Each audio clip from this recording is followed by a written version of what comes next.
winning.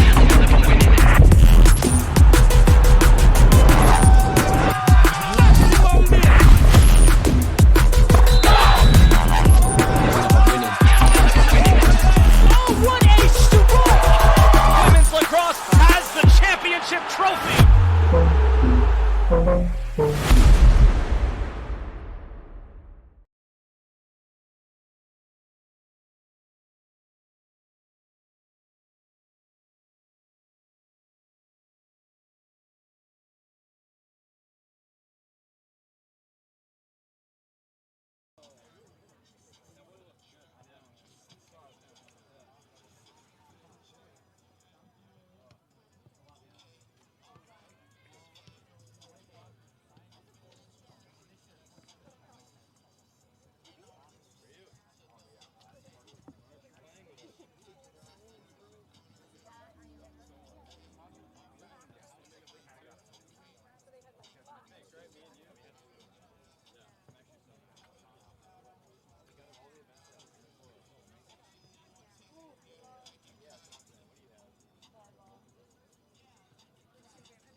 Really hard to read. That's I got my binoculars. Look at the back walking away right now. Once the sun goes down, it's you got my back. Goalkeeper looks like a highlighter. Good thing Conrad has young eyes. I've already heard it. Yeah, you have to say everything. Yeah, you're gonna be spotting out here, Conrad. Really bad. I can barely see you, Phil. Dude, the one on the yellow one. Yeah, yellow's good.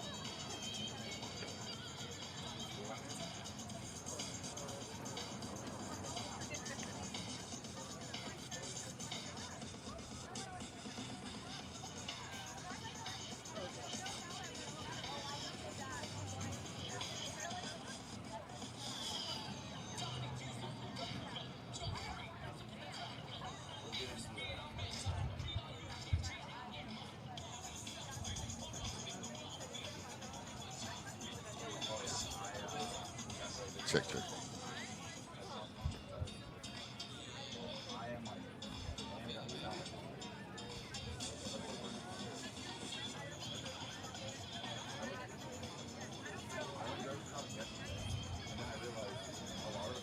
Alright, we're up.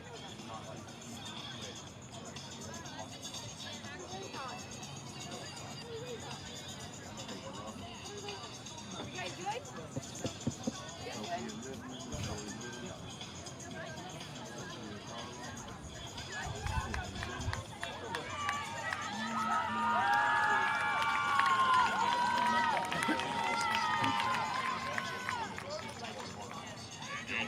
Rollins, College Star.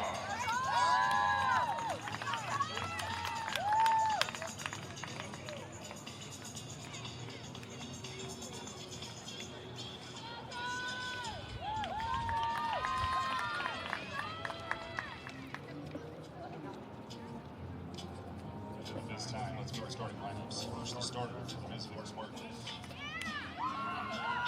Number 1, Aiden Smith.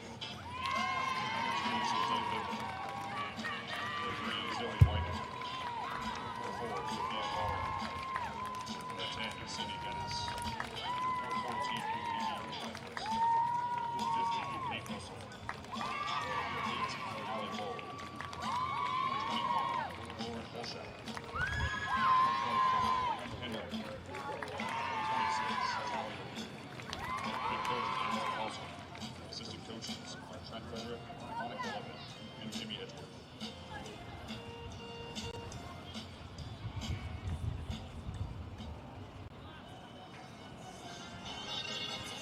And now the starters for your Rollins College Star. A sophomore from Marietta, Georgia, number 1, Lauren Buho. A junior from Apopka, Florida, number 8, Bree Drayton. A senior from Tampa, Spartans, Florida, number 12, Blair Presley. A junior from Orlando, Florida, number 14, Harmony Thomas. A sophomore from Kansas City, Missouri, number 15, Alan Schultz. A senior from Connecticut, number 16, Kayla Martin. A freshman from Coral Springs, Florida, number 17, Amanda Kane. A grad student from Birmingham, Alabama, number 18, Lizzie Hill. A freshman from Jacksonville, Florida, number 20, Emma Greiner. A senior from Orlando, Florida, number 23, Val Acevedo. And a junior from Clarkston, Michigan, number 28, Lexi Cooper. Stars are coached by Rollins Hall of Famer, Keisha Shepard. Assisted by Laszlo Van Stralen and Alex Mathias.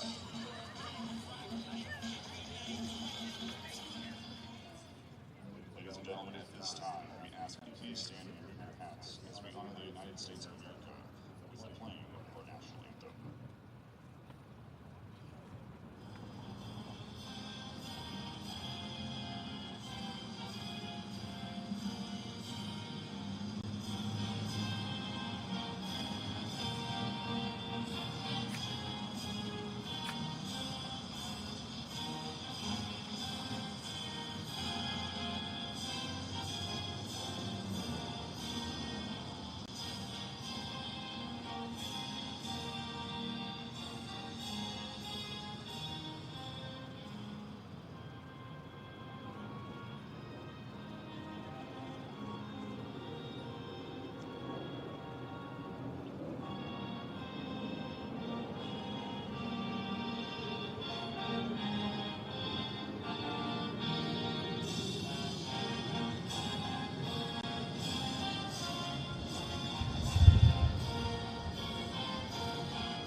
Good evening and welcome. It's a beautiful evening in Winter Park, Florida, here at Barker Family Stadium, K-Hall, Sanspur Field, for the matchup. A perfect night this evening for a matchup between the visiting Spartans from the University of Tampa and the home team, the Rollins Tars. I'm Mike Shepard, standing alongside the incomparable Conrad Vos, and we are ready to give you the next hour and a half to 2 hours of exciting soccer matchups here at Rollins College. Conrad, the Spartans are coming in today, number 6 in the nation. They've been off the field for 2 weeks.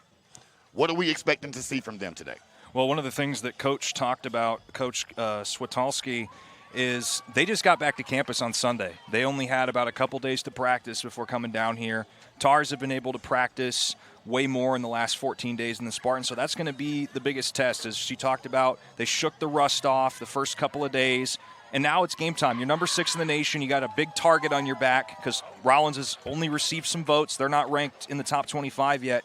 But that's going to be the big test is, can you shake that rust off early and often in that first half and maintain what you got? But they are going to have Aiden Smith in at goal. She has 4 shutouts this season out of 5 total matches. And to start the season, the main thing, the defense helps. She said it's been a defensive win, not just goalkeeping. But if they can establish that dominance in the defensive line and in goal, that's going to be the difference. But for the Tars, take advantage of a team that's been dealing with, the after effects of the hurricane and have not been able to be on campus very much. And if you can just play your game, do your thing, and just not focus on anything else, that's going to be the key. But both of these teams have battled some adversity, and we'll see how they come off of it. But both of them come in with 4 wins. Tampa hasn't lost yet, and the Tars haven't won at home against Tampa in 5 years, so that's another thing to look out for as well. Well, when the officials place the ball down at center court and at center field and blow the whistle, this thing is going to be underway, and you have to play, whether you've been off or you've been active in it. Now, the Tars come into today's game, like you said, 4-1-1 is their record. They haven't been as affected by the storm. And while we're talking about that, we want to make sure that we send out our special thoughts and prayers to everyone who was affected by the storm. The University of Tampa has a lot of students that were displaced. Rollins, we didn't suffer so much of the storm here in Central Florida, on this side of Central Florida, the more central and eastern area of Central Florida. But we definitely want to send our prayers out to everyone at the University of Tampa and all of those families that have been impacted by the storm up and down the eastern seaboard. But we're going to play some soccer here today. Rollins is excited about being on the field. University of Tampa is excited about getting the starting back, and we're underway. Conrad, who should we look out for on this Rollins team? Well, I think there's a ton of pieces to look out for, but I think more specifically, one of the people that has been their go-to the last couple of years is Kayla Park. She was one of their go-to targets last year. It's going to be her day today. They celebrate seniors at least one home game per season, and they have the big celebration at the end. But I think it's going to be Kayla Park and Blair Presley. Those are the two that'll be under heavy watch for the senior celebration. And you don't really want to go out on a loss on a day you're getting celebrated. But I think look at those two, and we'll see if the Tars can set the tone early. Early action here right now. Both teams really just trying to fill each other out, passing the ball in and out the zones. It's flipped over midfield twice now. Now Rollins actually getting the ball and slowing the pace, pushing it ahead, coming forward. There's a pass inside that sneaked through, and it's going down to the corner. They're running for that. And that's going to be out. Great effort right there. Bria Drayton pushing forth into the zone there. And Rollins is on the attack. Here's a shot coming in goal. That's number 6. I believe that was 16. Conrad, you're going to have to help me out with those younger eyes today when they get over on the other side of the field so I can see it. We want to send a big shout out to Conrad. This will be his final game as a student calling here at Rollins College. Conrad graduates on Friday, and we're all very, very proud of him, wishing him the best in everything that he does. Big shout out to everyone finishing up from Full Sail University, the Dan Patrick School of Sportscasting this weekend. Yeah, it's crazy how fast 20 months has gone. But It's time for me started speeding up when I became a freshman in high school. Oh, there's a shot on goal in there. There's the glove right there. And that's what I was talking about with Aiden Smith in goal. She's got 17 saves on the season, 944 save percentage. She's nails for this team, and she last season was an SSC Defensive Player of the Week once, and she has that experience playing at other schools. She went to University of Arkansas for a year, went to Florida Gulf Coast as well. So she's been around the block and brings that D1 experience to the D2 level. And as she kicked that last one over the fence and onto the street, straight to the TKE house over there, you can tell that she has a pretty strong leg for a keeper as well. And we'll keep our eye on her. Again, she has pitched 4 shutouts already this season. And the University of Tampa on the attack. Tally O'Leary sending it downfield. And that was Amanda Keynes taking back control of the ball. The ball comes into the center field.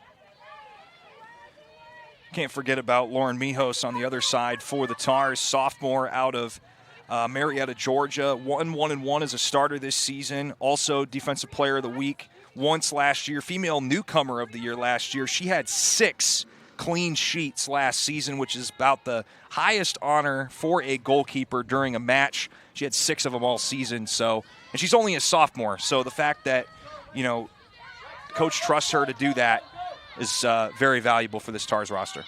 Lauren Mijos, Wheeler High School, and I tell you, Conrad, my younger sister, who we unfortunately lost at the beginning of the year, she was the basketball coach at Wheeler, the women's basketball coach at Wheeler for a number of years until we lost her this past February.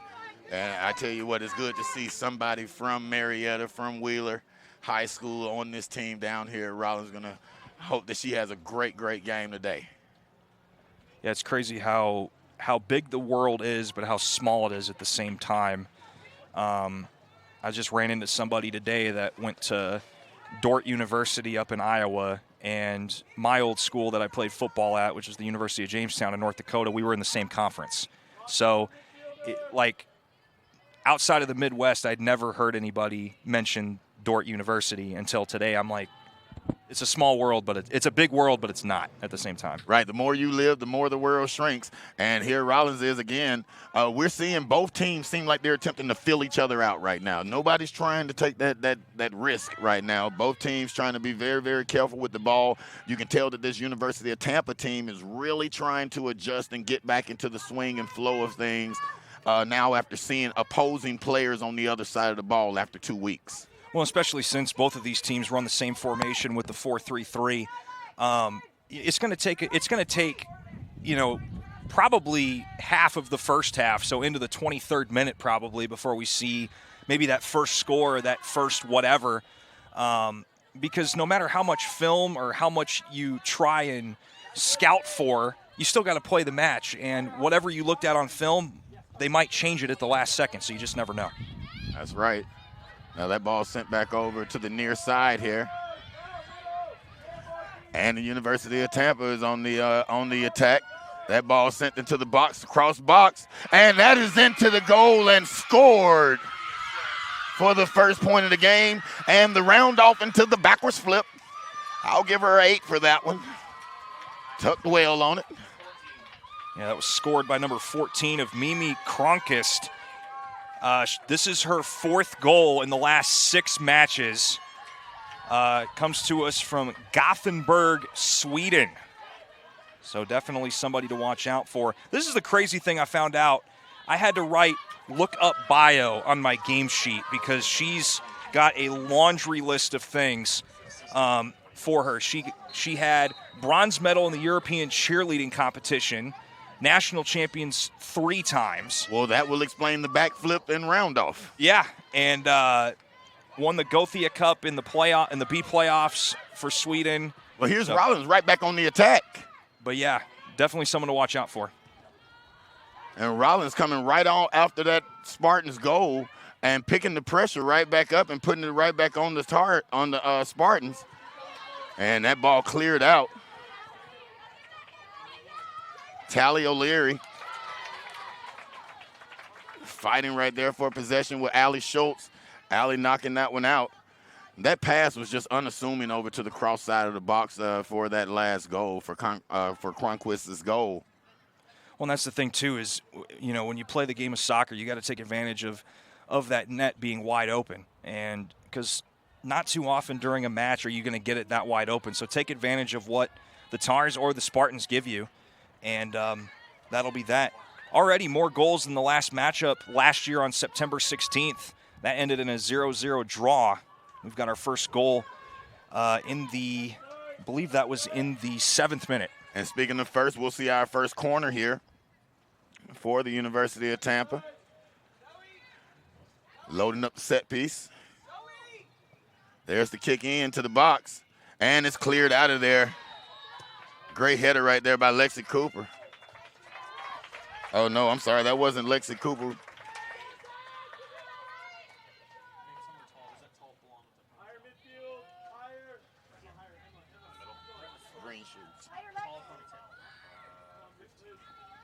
Well, that was, I believe that was Bria Drayton, I believe.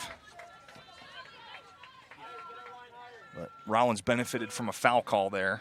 So they, no matter what Tampa was going to do off that corner kick, they wouldn't have been able to advance it anyway. Schultz set to inbound the ball. Rollins reversing it to the far side. Just setting up, trying to look for those spaces in that Spartans defense.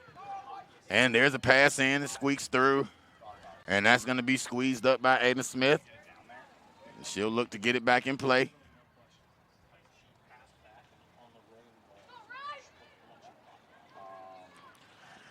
Lizzie Hill trying to put a little added pressure on, and look at the foot on Smith. Well, that's huge. If your goalie has a heavy leg like that, it really helps with trying to set up some things way down the field in your opponent's zone. Schultz gets it ahead. That pass not able to control by Lizzie Hill. But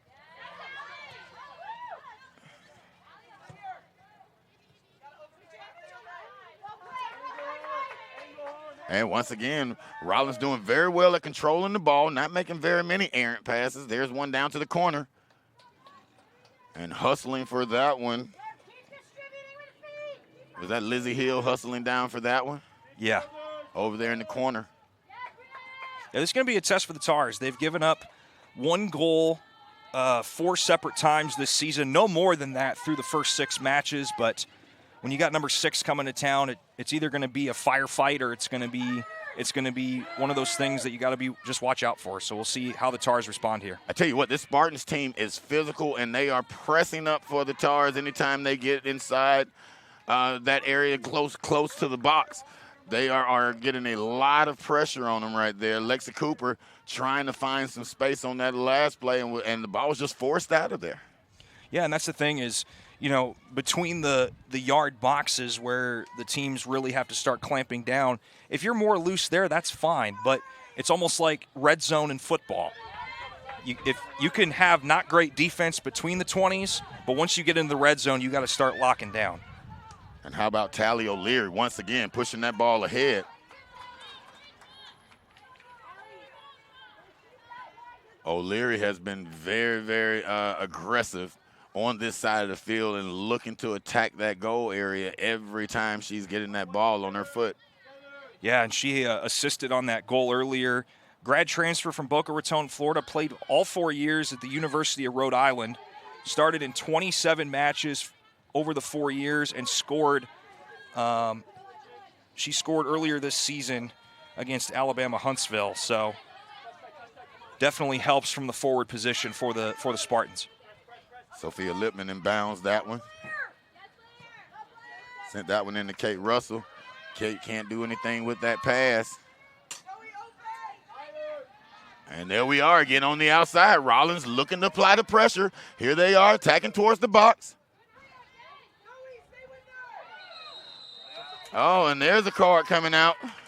Foul called on that play. They're going to call a yellow card on that one. Is he reaching in his pocket? I think maybe. No, he was just marking the line. Well, half of the time when they reach in their pocket, sometimes it's to pull the card out. But that time he was just reaching for the paint. That foul was on number 24, Kendall Gooner. almost like a corner kick, but closer. But closer to free kick here. Set piece opportunity right here for the Tars. There's the kick in. Sent in, and there's a shot. And it's into the net. Score it. Mark it 1, dude. Mark it 1.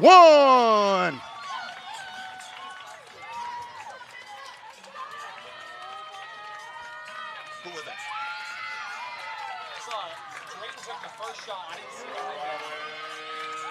Bria Drayton took that first shot. It was deflected off. And a host of Rollins players were right there near the goal. If I get a chance, I'm going to ask Coach Shuck if she saw who put that one in. We'll see what the official scorer says. That's a big. But that's a big goal to tie this thing up 1-1. And again, Rollins has been pressuring near that goal and inside that box every time. And that time the set piece opportunity played through. Just got confirmation that was Lexi Cooper with her first goal of the season. So Lexi Cooper puts that one into the net. And it was high fives for everybody. And now we're all 1-1. And she's a junior out of Clarkston, Michigan. She was second on the team last season in goals, attended IMG Academy. And that's what you want to do if you're the Tars. You want to equalize it as early as possible and wasted no time. 5 minutes later in the 12th minute of action, that's when you want to score your equalizer because now it's back to basically 0-0. We're 0-0 here. And Conrad, I was just about to comment on that same thing. We're not even at 32 minutes left to go in this first half, and we've already seen 2 goals from these teams. Exactly. And these are 2 tough defensive teams. Very tough defensive teams. They're stingy with the runs. There's a foul.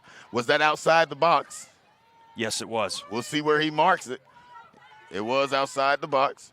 This is going to be a dangerous spot here. You're going to have to rely on your wall if you're Rollins, but if you're the Spartans, you have a prime opportunity here to try to bend the kick high and kind of curl it into the top corner, but we'll see how they approach it here. Rollins has been tough on defense today, already given up 1 run, 1 score, 1 point today. They'll look to thwart this opportunity from the Spartans as the Spartans look to go ahead 2-1.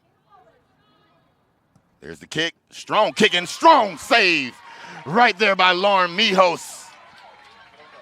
It's her 10th save this season, and, I mean, that's why she's starting in goal for stuff like that. When it's a pressure situation like that where it's like, oh, my goodness, we just equalized it. Now what? That's who you need to have back there. Big-time play right there by the goalkeeper from Marietta, Georgia. And Rollins just looking to get that pressure out of there. And they're going to say that that's Spartans' ball.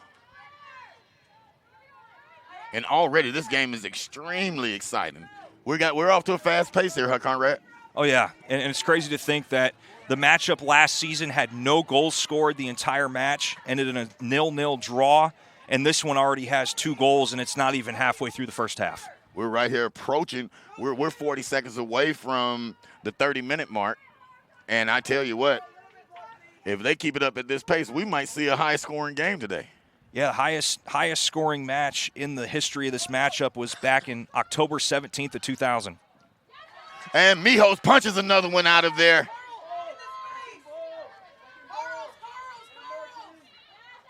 Both coaches yelling instructions on the side to their team. Emma Griner sending it up. And now Lizzie Hill has a run. Great pass right there by Griner.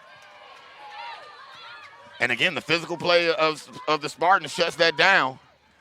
Great moving right there by Sophia Lipman to get possession back. But Rollins takes it right back. We're watching 2 feisty teams right now. You can tell that even though they both had a little bit of a holiday right now from the sport, a little bit of vacation, they have some fresh legs. So we're seeing a lot of extra movement here early on. Oh, and that's the thing, too, especially when you get into conference. And the SSC conference is one of the most competitive in all of Division II. You talk to volleyball, basketball, soccer, anybody. It's almost like the SEC or the Big Ten of D2 sports. And there's the pass ahead. But, again, Lipman on some tremendous defense to get over there and foil the Rollins attempt. But Rollins takes it right back. Controlling the ball. Passes over there to Allie. Schultz gives it down, and nobody's home right there in the corner. And nothing to be ashamed of with that. It's just a missed pass there, but you just got to keep playing hard. And, you know, it's like I said, with it being an equalized game again, you're basically at 0-0 again. So you just got to play your game. You know, if it's not there, don't force it, but also to be aggressive because you want to go in. You want to go into halftime either tied up, but even better, you want to be ahead by at least a goal. Right. Now, we had a chance to talk to Coach Shuck before the game, and she was telling us that she is rotating a lot of players this year, trying to make sure that they have chemistry with everybody. And there's a pass inside, and just missing the foot right there of Lexi Cooper. That was almost Lexi's second score of the game. Beautiful pass right there. Beautiful pass right there by Lizzie. I think that's the most impressive thing this season. They come into this match 4-1-1, 1-0 in the conference, and they haven't played the same lineup twice this entire season. Right, she said before the game that she's liking to flip it up, and she's really liking to see that she has gotten good chemistry out of each lineup that she's put out there. Emma Griner pressing up right there and forcing the bad pass over to the other side. And then look at the hustle on the outside by both players. They're going to let them play. Oh. Bria Drayton playing physical and fast. That's what we like to see. Just couldn't get control of that ball. And it goes out. I like the way that the officials are letting them play the game. It's a pretty physical game out there right now, but they're letting them play. They've called the fouls when things have gotten out of hand. We've seen 2 fouls early on here. But for a lot of this is a very chippy game. If you're watching this game and away from the camera, it is very chippy out there right now. Well, and I think, too, it just depends on which crew you get. Some crews call everything. Some crews are very lenient. Some are kind of middle of the road. But when you're a team and you're trying to establish something, if they let you play, I feel like it almost helps because it's not a thing where you try to be aggressive and then there's a whistle. It's just be aggressive, do your thing, but don't do anything blatantly bad to get yourself in a bad position. Well, Rollins not running away from the physicality of the number 6 ranked team in the nation. They're matching their energy with the same type of physical energy that's being brought to them. And right now it's worked for them because we're approaching the 26-minute mark in the first half, and we're all knotted up at 1. Yeah, if you're just joining us, this is Mike Shepard and Conrad Vosch on the call here at K-Hall Sandspur Field in Winter Park for the University of Tampa visiting Spartans against the Rollins College Tars. And there's a pass ahead into the front court, and it's sent past and cleared out. That's a big defensive play there. I believe that was by Kayla Park to keep that away. I think that was Allie Schultz. That was Schultz. That was Allie Schultz that sent that out. But Kayla Park has been playing extremely, extremely well in the middle right now, and she's been thwarting just about every pass that has come into that area. And there's one sent into Bria, and she shoots, and what a save right there by the glove, Aiden Smith. But again, once again, Rollins on the attack. Yeah, and it's one of those things. It's like in hockey. If you beat up that goalie enough, they're going to start making mistakes. And for the Tars, you got to keep pressure on that defense and make that goalie tired. Well, we're going to see corner kick number 1 right here from the Rollins. This is the second set piece that they've had in this game so far, and we know what happened on the first one as they got it inside, got it to some of those taller bodies, and were able to get the run. And here's the kick in, and once again, Rollins is on that same attack. That ball is still in the zone.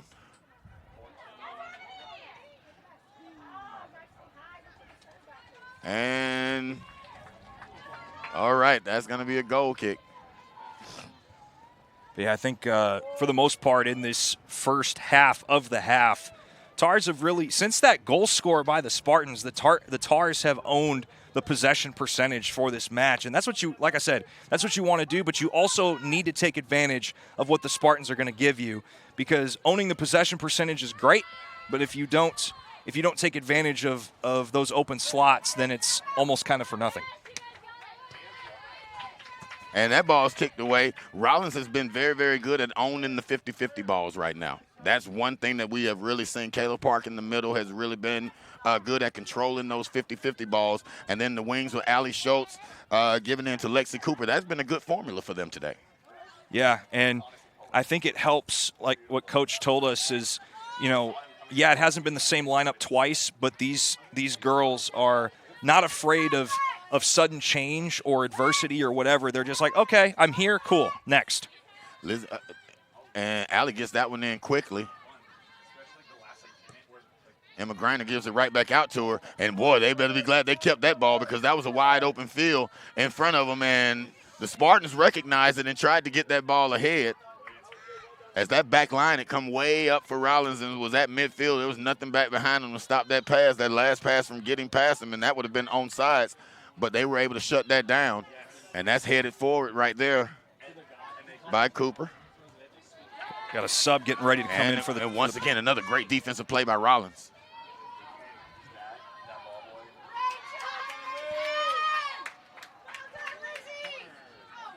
And Lizzie putting the pressure on right there. That's going to bring up another Rollins corner.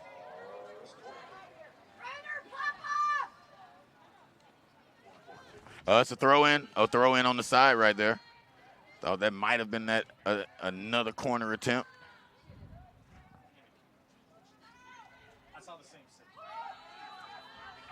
And here come the Spartans on the run. Oh, and it's sent down to the side here. And we saw this earlier in the game where that ball was sent across the box. But this time Rollins is back and they are on it. And what a pressure defensive situation right there for Rollins to force the throw in. And that's going to be a Rollins throw in.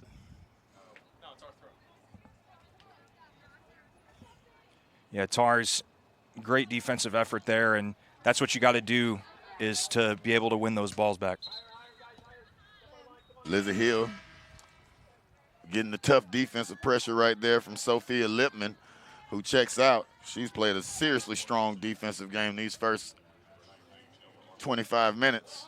Yeah, this will bring in Ella Armis, the junior out of Cocoa Beach. Appeared in the last 3 matches. Her career high during her freshman year in assists came against Rollins 2 years ago, where she had 2 assists.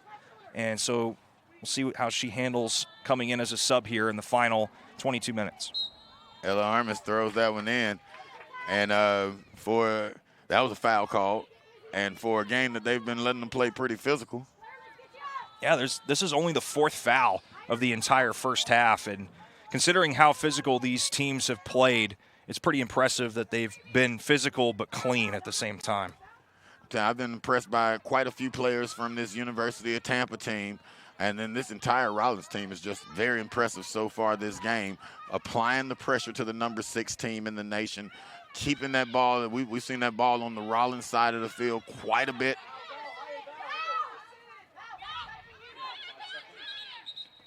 Delay of game. And there's a delay of game warning. Well, the official just reminds her to bring it back to where it went out. She was just scooting and easing on down the road.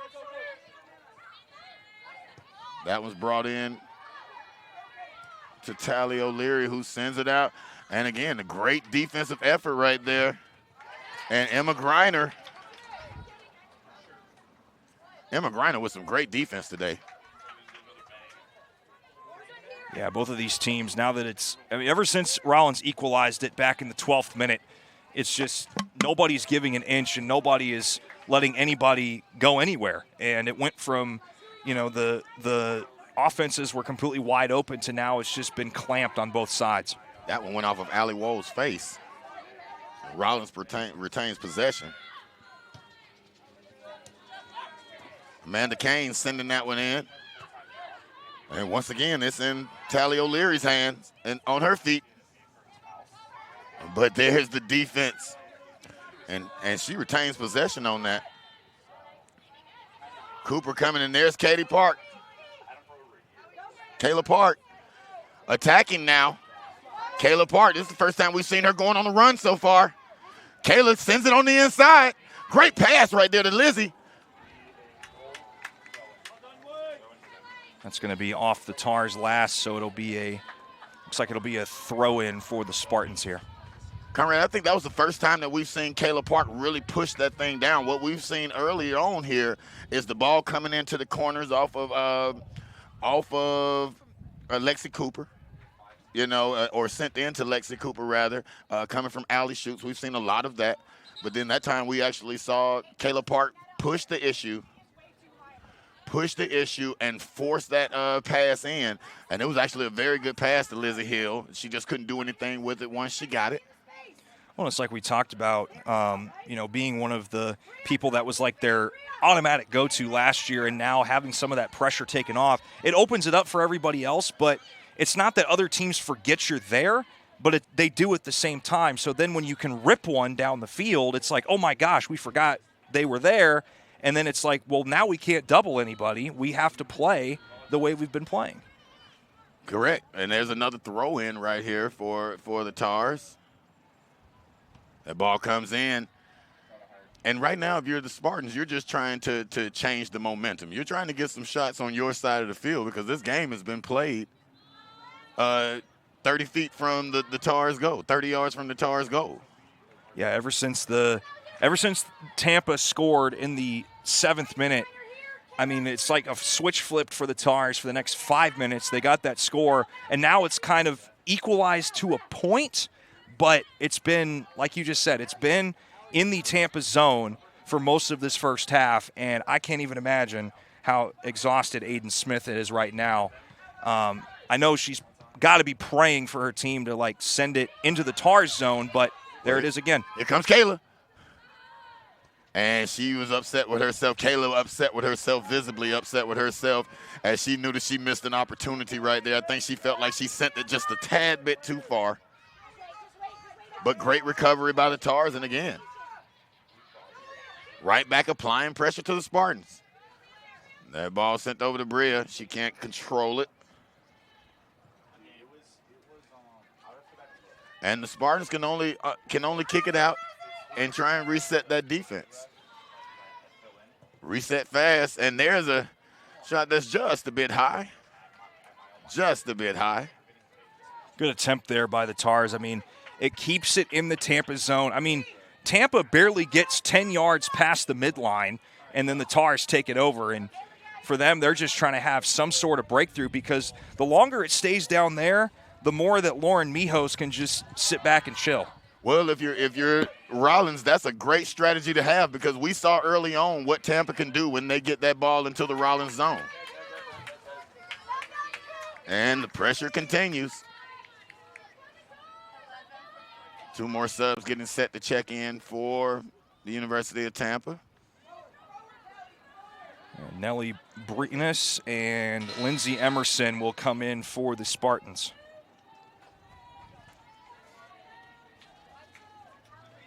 So the Spartans bringing in some fresh legs. And now's the perfect time to do it. You've got the final, you're just about to enter the 30th minute, and you want to have those late pushes before half to try and get that go-ahead goal. Well, yeah, if you can definitely do that, and Rollins has been applying the pressure, so you know that they're visibly tired. We just saw Lexi Cooper out wiping the sweat off of her head, trying to catch her breath right there where they were resetting with the subs. And once again, this ball is right back by the Tampa zone. And look at the pressure right there from Lexi. Yeah. Tampa's only got 2 shots in this match. Tars have 5. 3 of them have been on goal. I mean, they have just been peppering this Tampa team in this first half. Allie sends it over.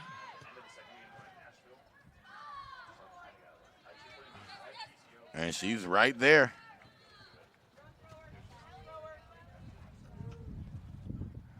Right in front of us, and Allie just ran in front of us, and she's not even breathing hard. She is ready to go out there.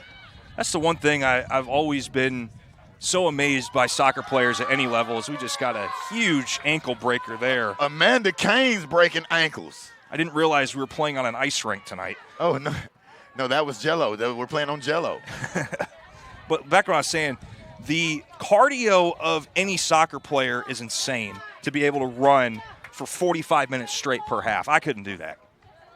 Right. You might get a good 45 seconds out of me. Yeah. But I tell you what, I'm the same boat. I couldn't do that 45 minutes.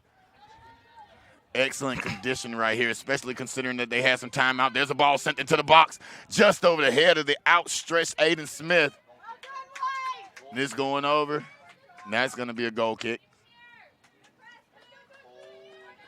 But yeah, I'm telling you, it gets about 10 to 15 yards past that midline, and the push by Tampa breaks down almost every single time. So Tars are in prime position to get a goal before half. It's just, what are they going to do with it? Well, if you're the Tars and all of this pressure that you've put on over the course of this game so far in these first 30 minutes, you definitely want to see some more results from it. You know, it's one thing to control the possession and to keep that ball in the Tampa zone. It's a whole other thing to do that and give yourself a lead going into the half. Oh, and there's a beautiful pass right there by the Tars. And great defense right there. Great defense getting back. I believe that's number 14, Harmony Thomas. I think Blair Presley might have been in on that as well. Just that's the thing is, if you give up something like that, just have your defense there to help break it down, and that's a huge plus if you're a goalie, to have your defense have your back like that. Bria Drayton almost gave that up, but she was able to keep control of it and get it out and to the control. Here's Amanda Kane sending it across. Allie shoots with the ball, and Allie that's one of the first unforced errors that I've seen from the Tars here. And I think I think she was expecting it to catch probably that midsection of her boot, and it slid off the front toe. She was already looking upfield when that ball came past her foot. Right here in front of us, we had a bird's eye view for that one. And here comes Kayla Park. She gives it up to Cooper. And just look at the pressure that Cooper has kept up today. She is all in their faces. That's what you got to do. I mean, you got number 6s in town, and you gotta throw everything at them, but you also still got to focus on the match. You can't give a team like Tampa 2 to 3 goals before the match has even started. And look, Kayla Park still looking for that spot to do her get down. She is trying to turn up.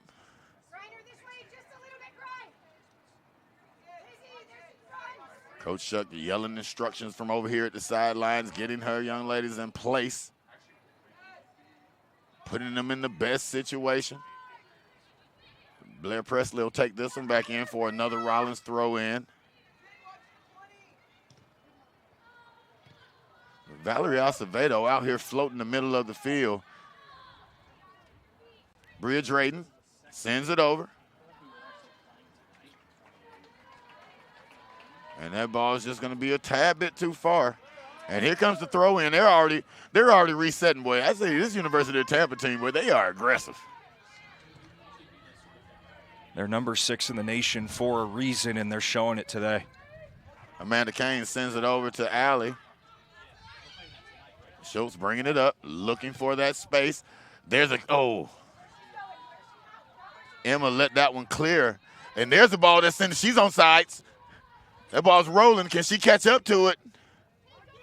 She does. But there's the defense right there on her. Great job right there by Canes. But Tampa still on the pressure. Let's see where they're going to call that. It's going to be a throw-in for Rollins here. It's going to be a Rollins throw-in.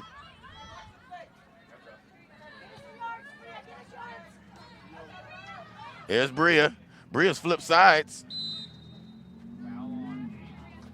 They're going to call a foul there on Drayton. Unfortunate foul there.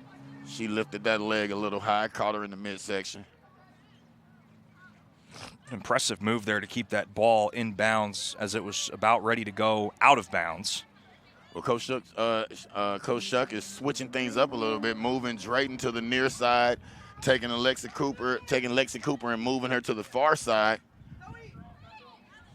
Both players have been pressuring that Tampa zone with tremendous effort today already. Under 10 minutes to play here in this first half. 1-1 game on a beautiful windy night here in Winter Park, Florida. This is the weather we dream of, Conrad. Doesn't feel as humid as normal, which is nice. Nice little breeze in the air.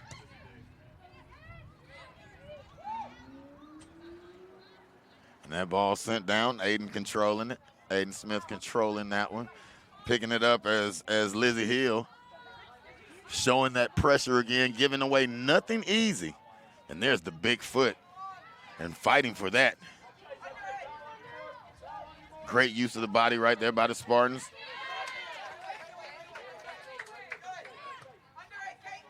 Kate Russell sends that one in quickly. And that ball squeaks through. Great job by Amanda Keynes. Oh, look at the header.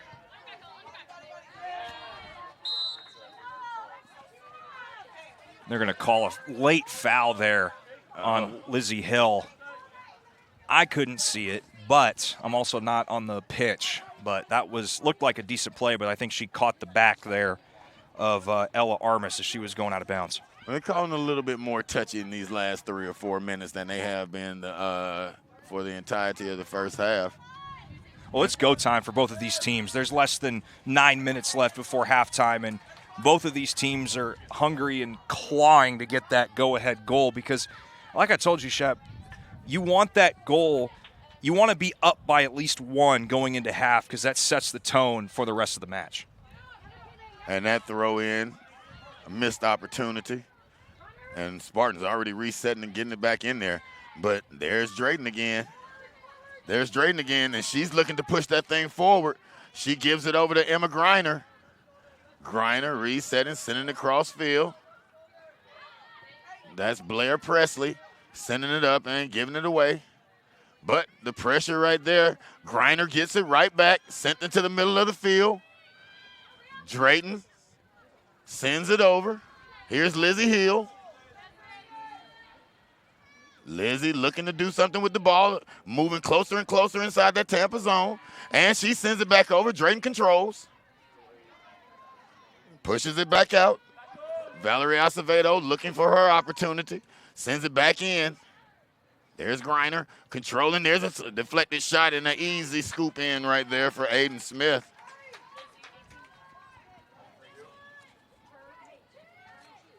So number 11.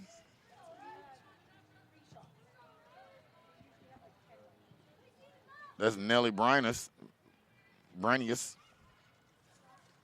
getting set to check in.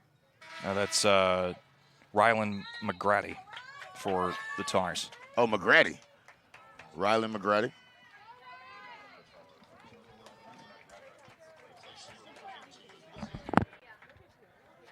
That's the Tampa roster.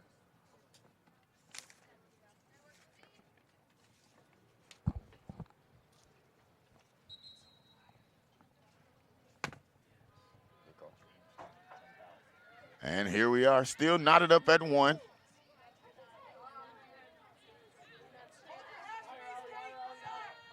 And Amanda Kane sends that one ahead.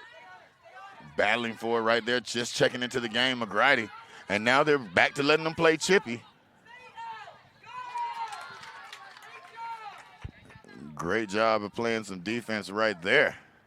Well, they're already bullying the McGrady as she just came in off the sideline, freshest legs. It's like, okay, you want to come in with fresh legs, watch this, and making her earn her minutes here. Well, that was Ella Armis with that defense. But then how about Bria Drayton just coming back in and taking control? Here's Kayla. Harmony Thomas sends it over. That's Blair Presley sending it in. McGrady letting that one pass her by. Trying to sneak it in there. Here's Kaylee. Oh, that was a big push in the middle. No call there. And Cooper seems to have taken exception to that.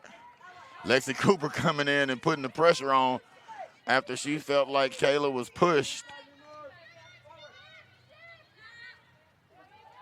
And Bridge Drayton switched up. Oh, great pass on the inside. That's number 10, Sydney Dennis with the ball. Sends it over to the far side. And look at Presley.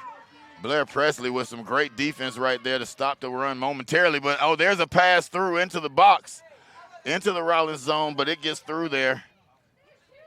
That was good defense there by Presley. It kind of got the kicker off the path there to send it long, and Rollins very fortunate that was an errant pass that was just out of reach because it was going to be a one-on-one between the Spartans and Mijos, and that helps your goalkeeper to not have to not get into a one-on-one situation like that. And Bria just missing that ball, that pass from Griner. Great control on that ball from the keeper to Griner. And Amanda Kane's just using her body to shield the defender away. And then sending a great pass ahead. Oh, just missed McGrady with that one. And there's a turn and a pass. Just clearing it out of there, stopping that run is Acevedo. This is definitely the biggest sense of urgency we've seen from the Spartans since the first 7 minutes of this half. They have definitely picked up the intensity over the last 3 or 4 minutes. But in doing so, Rollins has matched that pickup of intensity. We talk about that last defensive sequence by Presley, where she fell down and jumped right back up and got into it.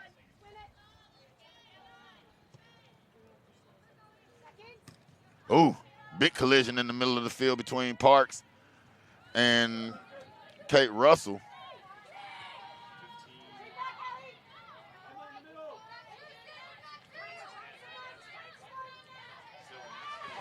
And Amanda Kanes with another great defensive play.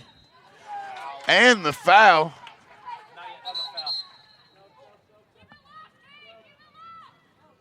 Sydney Dennis got a little handsy right there grabbing on Kanes' jersey. And that's the thing, when you get a team like Tampa that they've turned their sense of urgency up, they haven't had that sense of urgency for, I'd say, the last 35 minutes.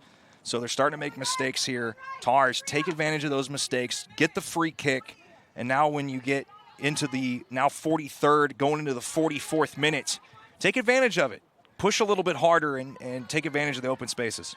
Still a very physical game being played right now by the University of Tampa. Sydney Dennis sends that one over to the side, to the far side, and they are on the press again. But there's Harmony. She's all over that. Harmony Thomas.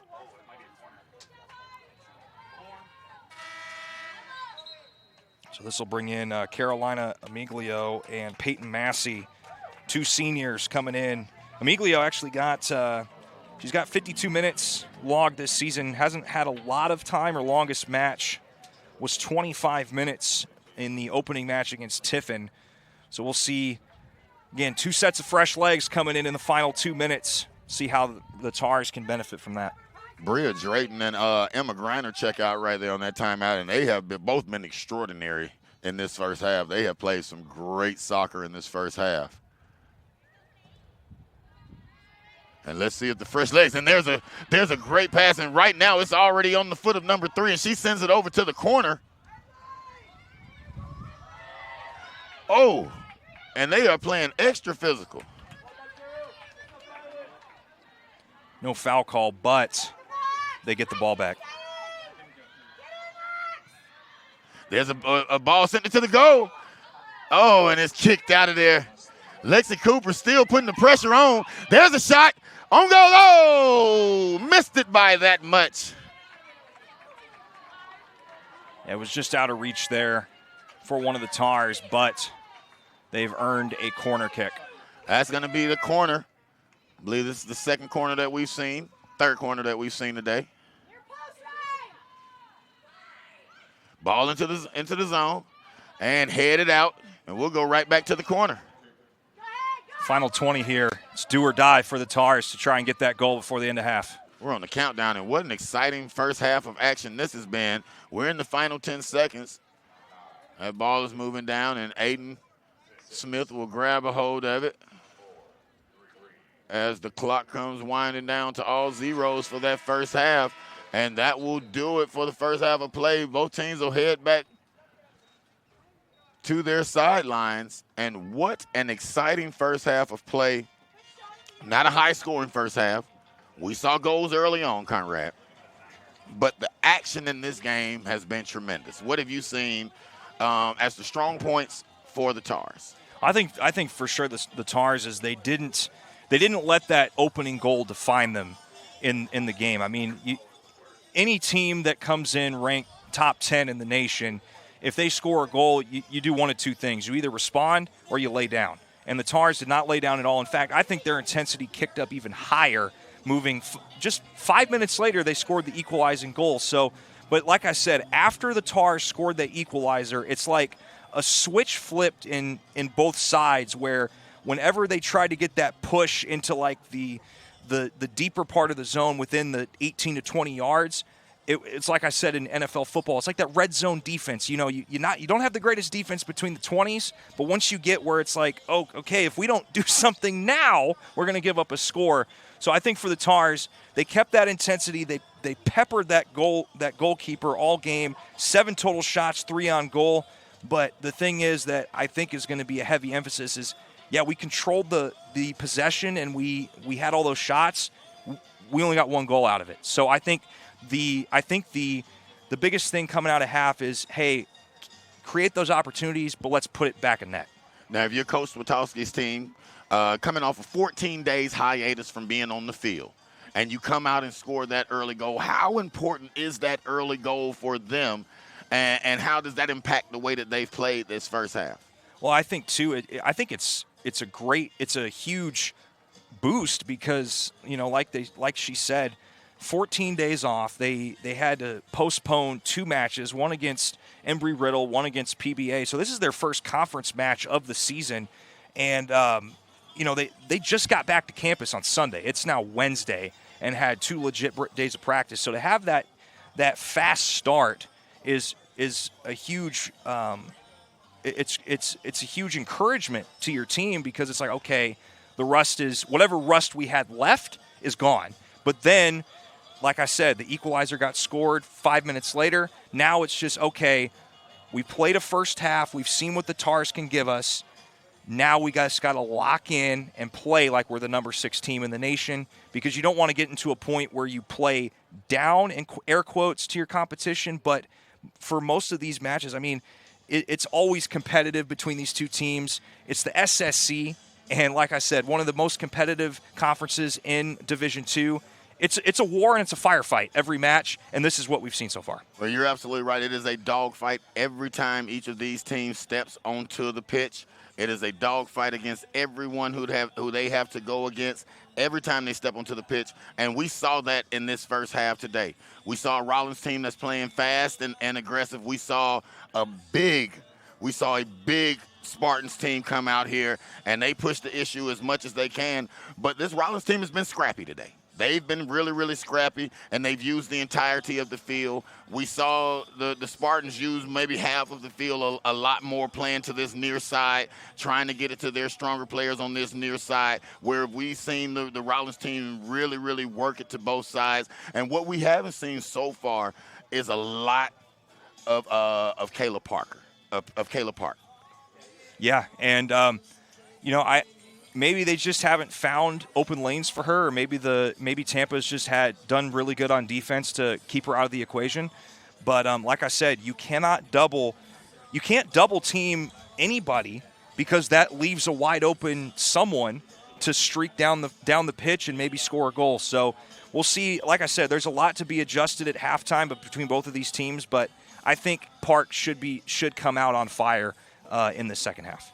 Well, we're just over 10 minutes left to go in halftime. We're going to step away right now, get some water, and take a breather for the halftime. We're going to be right back with you, though, so don't turn that. Well, we're on the internet, so we can't say don't turn that dial. What do we say? Don't click that button. Don't open up a new tab. Don't do what you do on the internet to go anywhere else. Stay locked in right here. I'm Mike Shepard. I'm here with Conrad Volsch. We're watching Rollins take on the visiting University of Tampa Spartans, and we'll be back with you in 10.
I did.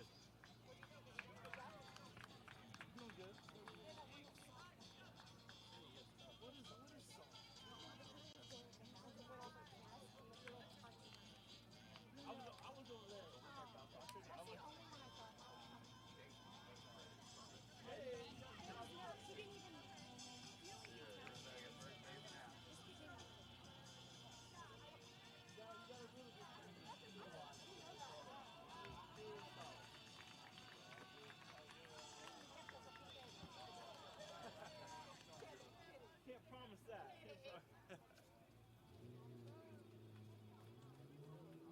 said you're probably the Wi-Fi freak you've seen. Not gonna get any better.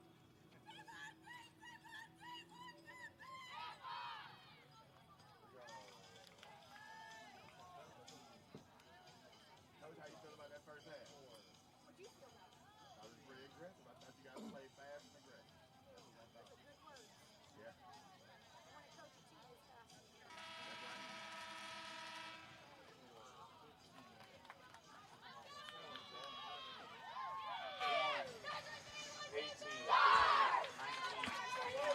And we welcome you back into the SSC Digital Network here on the campus of Rollins College at K Hall Sandsburg Field and Barker Family Stadium. My name is Conrad Volch alongside Michael Shepard. And you know what? It was a aggressive first half. Saw a great couple of goals. But, Shep, what do the Tars need to do to bring home a victory tonight? Well, I think they just need to take advantage of the opportunities. They have had them out there in front of them the entire game. They've been the ones that have applied the pressure. They've kept the ball in the Tampa zone. They just have to capitalize on these opportunities and put that ball in the net. Keep doing everything that you're doing, but just find those spots where you can put that ball in the net. Yeah, and taking advantage is a huge thing. 7 shots in that first half, 3 of them on goal. Only 3 committed fouls as well, so played a cleaner match. And they're starting off fast with that heavy leg push there by the Tars. But, yeah, these Tars have not defeated this Tampa roster since 2021 down in Tampa, have not defeated them at home since 2019. A lot riding here as we got a simple turnover by Blair Presley, and that'll give Tampa their opportunity to throw it in. Presley with the takeaway there. And, again, feels like kind of the early part of the first half where these two teams are trying to figure it out right now. Well, I'll tell you what we did see at the end of the first half is we saw a glimpse of how Tampa really wants to approach this game. They became way more physical and way more, they pressed way more in the last 5 minutes of that first half. They brought in some bigger bodies, and I think that's what we're going to see from them in this second half as Coach Spartans looks to see, you know, what she's going to get out of her team. And remember, this is the first time being on the field in 14 days. So they had to rediscover themselves and refine themselves, and now that they have, it's going to be tough for Rollins to be able to go ahead and keep that same momentum and keep this pressure up on them. And I think it honestly is an advantage to having not the same lineup twice for these Tars. Good push here by the Tars. This is Kayla Park.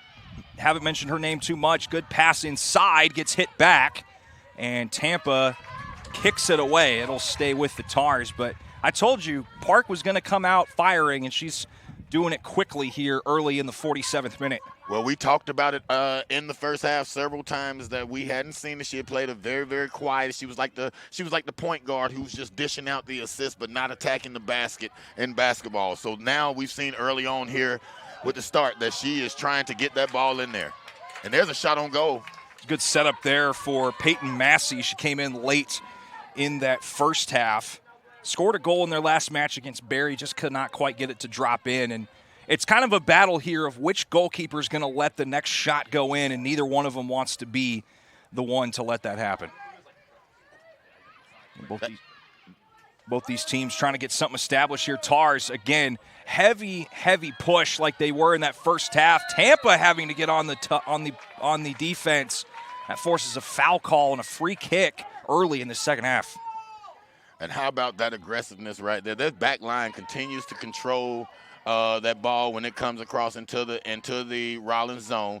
That back wall has been a fortress back there today, and they are getting it out fast and turning the tempo up as soon as they do. Definitely.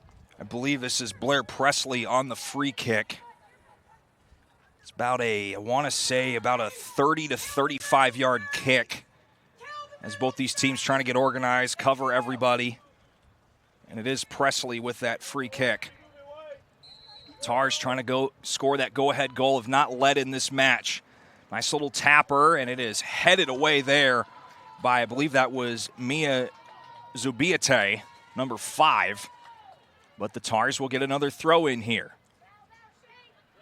And we're right back down towards that Tampa zone.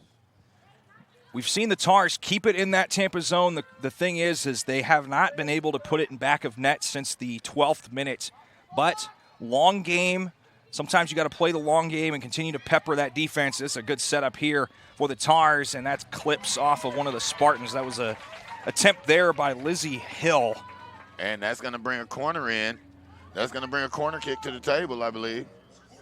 That will be a corner. That's the 4th corner kick for the Tars. The Spartans only have 2. So huge advantage here as we're in the 50th minute of action.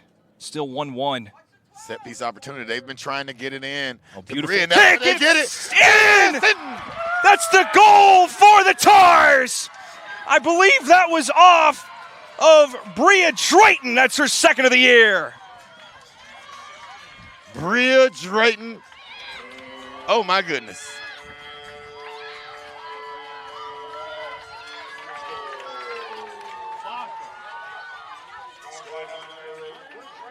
Wow. Assisted. Hey, Kayla Park got the assist there On the corner. So she hasn't gotten her goal yet, but she aided in that score, and that was a huge goal. I told you, Shep, all first half, you keep peppering that goalkeeper, and the defense can't bail them out. They're going to make mistakes, and we saw it right there. Well, she's dangerous from that corner. You give her an opportunity to kick that ball without anybody in her face from that corner, and she sets Drayton up perfectly. Yeah, great execution there. That's the first goal by Bria Drayton since Tiffin beginning of the season. And, I mean, that's what the Tars needed coming out of half. I feel like they felt like they missed a lot of opportunities in that first half to go ahead, and you could tell the aggression did not leave the building coming out in these first 5 minutes. And what a start here in the second half. Well, just before we started the second half, I asked Coach, what does she think about the first half? Coach Shuck asked me, what do I think? I said, you played fast and aggressive. And she says, I like those 2 words, fast and aggressive. And look what they come out here and do quickly, jumping on the board. Well, it's like I said, Tampa is number 6 in the nation for a reason. They've shown it for most of this match. But for the Tars, it's great to have a 1-point lead, but now you got to continue to build as Tampa is starting to go on a push here to try and equalize it. This is the first time they've been behind today. And again, if you're Tampa, you want to use your size and experience to really try and get this ball into the nets. This is taken away by Drayton, who just had that goal score. Tried to sneak it in. They do sneak it in there to Hill. She'll send it long, but just a tad too high. She was looking for Lexi Cooper. Good pressure here still by the Tars. As Tampa's trying to get back out of their own zone. Struggled to do that most of the first half, but trying to build up a push here. And good defense once again by the Tars, trying to keep it contained at that half-field line, and that'll go trickling out of the back line, and this will set up a goal kick for the Tars.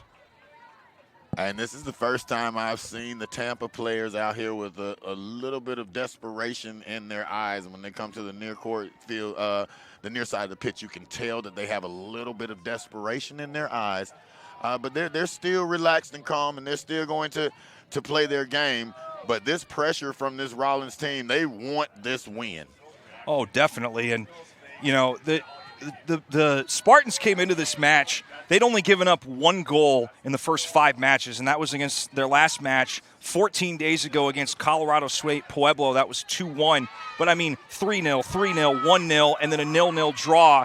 So they're not used to playing from behind in this early part of the season. But, you know, that's the thing. If you're the Tars, you don't care what the rankings are. You don't care if you're playing a 4-3-3, if you have a 4-3-3, you just go, hey, okay, you're another team. You're just like everybody else. We put our kits on the same way. I don't care. We're going to play you. Well, Presley's playing the strong defense. She played big box out ball right there to control that possession and get that ball back over to the Tampa side of the field. Tampa trying to get that press, but Rollins in good spacing to be in position to cover that. And there's another push there by Tampa, but it's foiled by the Tars. And the Tars, this is really their first time they've been tested since the last 5 minutes of the first half, but they're not flinching as they get a good setup here. They'll pass it in the middle to Drayton, wide open shot, potentially. It's saved, it's pushed in! The Tars score! That's Lexi Cooper with their first goal of the year. And boy, what are we seeing happening here? Those opportunities that we talked about are coming to fruition. Yes. Wow. Lexi Cooper, second on the team last year in goals. Took her 7 matches. 7 matches. Finally gets her first goal. And this is, like you said, Shep, all it takes is one. They got the one in the first 5 minutes. Now they've got another one. The age-old saying is the most dangerous lead in soccer is a 2-goal lead. I think if you're Rollins, keep your foot on the gas, keep your boot on that open wound right now, and you got to get that third goal. You just cannot let up against this Spartan team. Well, at the end of the day, this game could change in an instant, in a heartbeat. That's the type of team that this University of Tampa team is. They can put up points really, really fast. And so you're right. You have to keep the foot to the gas. And you see the aggression from the Tars. I mean, they're playing like they're behind by a goal, and you just have to have that mentality, not that desperation, but just playing hard as you've done this entire match. And it just, as soon as it crosses that half field into their zone, it's like they go from 4th to 6th gear mentally, and you just love to see that as a coach, because you can just sit back and just let the players do their thing, and you don't have to stress as hard versus if it's deep in your own zone. And there's nothing like a goal to energize you. And they've had back-to-back goals now, and those things are energizing, and you can see the pep and the step in the legs of the Rollins players. Yeah. There's a look in their eyes right now. They're way more aggressive. They're playing fast, and they are looking to finalize those opportunities. I bet you they had the conversations in the locker room like, hey, we had that ball in their zone way too many times to not take advantage of it. We should have way more points on the board than 1 point, and they came out in the second half to prove it. Looks like we're going to have a quick warning. Actually, we're going to have a yellow card. First card of the match going to Harmony Thomas. I think they might get her for delay a game maybe. We'll see what the official word is when it gets loaded into the stats. But first yellow card goes to the Tars. And I don't know about you, Shep, but I'm surprised it took this long to see our first card. Well, I mean, it's been a physical game. They've let them play. Been chippy the whole way through. They called a couple of fouls that I don't think were as chippy as some of the stuff that we saw and let slide in the first half. But, getting this late into the game and seeing the first yellow, I'll respect that from these officials. They're a great group of guys. I'll take that right there from them. And the official word is yellow card for time wasting. So that'll be something to energize the Spartan side. And that is a foul called on the Spartans. One of the Tars took a sliding fall. I think that was Lexi Cooper. No, that's Amanda Caines, I believe. Yeah, Amanda Caines. So, see how that works for the Tars, as this will be a free kick from the far end of the field, so basically a goal kick at this point. But, I mean, it's just there's no flinch in this Tars roster. They're playing as if they're tied or behind by a goal. Check out the foot on Presley, sending it all the way down halfway. Shades of Martine Grammatica. Yeah, it's almost like an NFL punter that changes field position for you. It's, having that strong leg to send it deep is huge. And I'm telling you, that it was a duel of the goalkeepers in this first half. Now it's just, for Tampa, it's like, wow, we're behind by 2 scores. What do we do now? And for the Tars, it's like, yeah, it's 2, but that's still not enough. We want more. Blair Presley looking to take the ball in, and man, I tell you, this second half has all started with her. She's the one that sent that pass ahead to Bria Drayton that started that first goal of the second half, and it's just been up from there. Tars pushing once again. Spartans trying to play keep away here. Had somebody slip and fall there. That was Drayton, I believe, yes.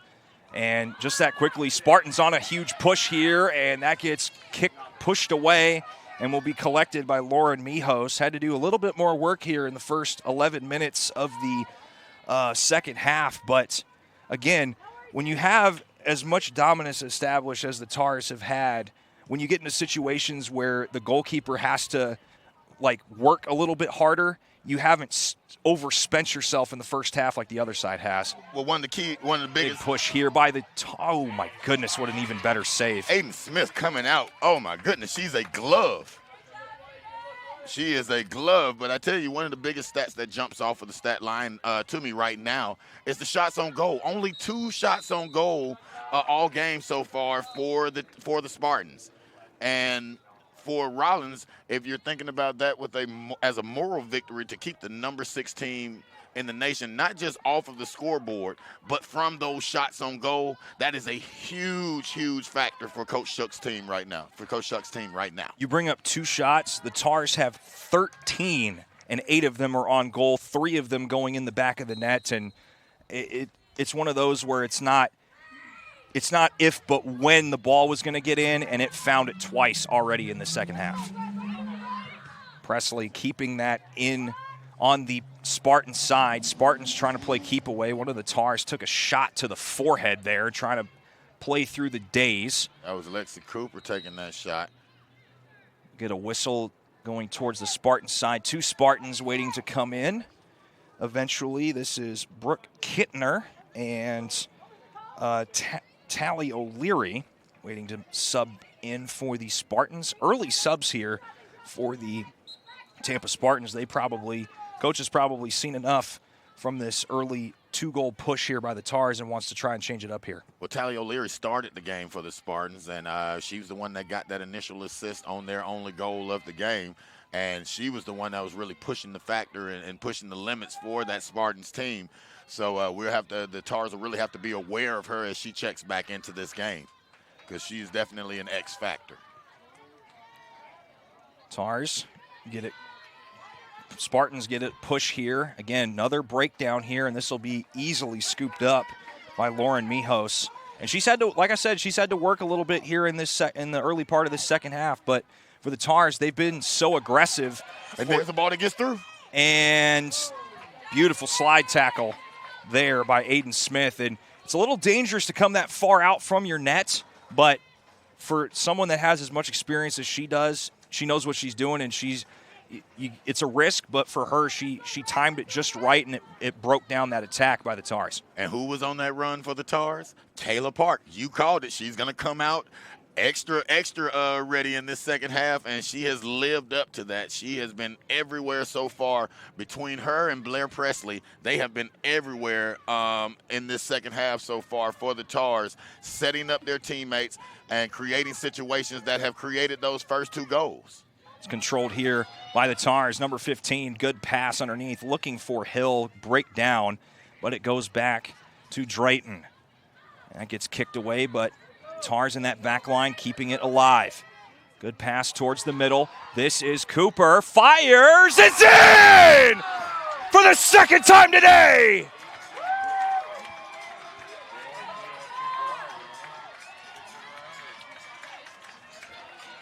I told you the most dangerous lead in soccer is a 2-goal lead. They need a 3rd one, and there it is. That's 2 by Lexi Cooper. She came in with none all season, and she's got 2 already. And we still got 30 minutes left, Shep. Mark it 4, dude. That's 4 goals right here with 30-33 remaining to play in the game. And Lexi Cooper has just turned it up to another level. Yeah, and, when it comes to games like this, of this magnitude, you need – sometimes you have those dark horse players show up in big ways, And this is, I mean, if you would have shown me this, if I came into this game not knowing that the first half happened, I wouldn't have guessed that it was tied going into halftime. But this Tars team, I'm going to say they've gone into seventh gear in this second half, and they're still playing. I mean, look at this, Shep. They are still playing as if it was a tie match, and they have not withered their mentality at all. Well, when you step onto the pitch against the number 6 rated team in the nation, you come in there with a chip on your shoulder and something to prove, and they are living up to that something to prove right now. And with that goal, making it 4-1, this is the most goals that the Tars have scored in this history of matchups. Last time they did that was November 9th of 2014 in a 6-0 victory, but Tampa is on the push. They've seen enough trying to cut back into this lead. Good defensive stand there by the Tars to chase that down. Harmony Thomas getting back right there. Again, that back line for the Tars has been exceptional today. They've made nothing easy for these Spartans out there on the pitch, nothing whatsoever. And they are just, again, Conrad, you said it, they are playing like they're down by 4 right now instead of up by 3. But that's the difference, is that there's a difference between playing aggressive and playing desperate. And the aggressive, they're being aggressive. They're not making mistakes.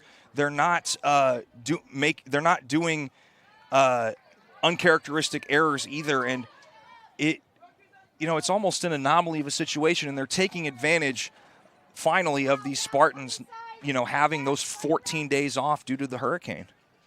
Well, when you talk about bringing the legs to the field in the second half, they have done just that.